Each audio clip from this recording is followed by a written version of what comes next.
To all senior citizens, cheers! To a longer and healthier life with Minero Yuta.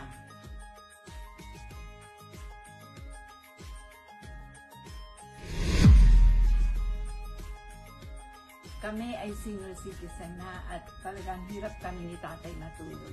Pero napansin ko na after taking Minero Yuta, mas malalim at mas mahaba ang tulog namin ni tatay. Ako naman, dahil high blood ako, madalas akong mahapo at napakahina ng aking katawan. Pero mula nang uminom ako ng Minero Yuta, ay naging energetic ako at parang feeling ko batang-bata ako. Ang ligaya ko, panaligan mo, o gilo ko.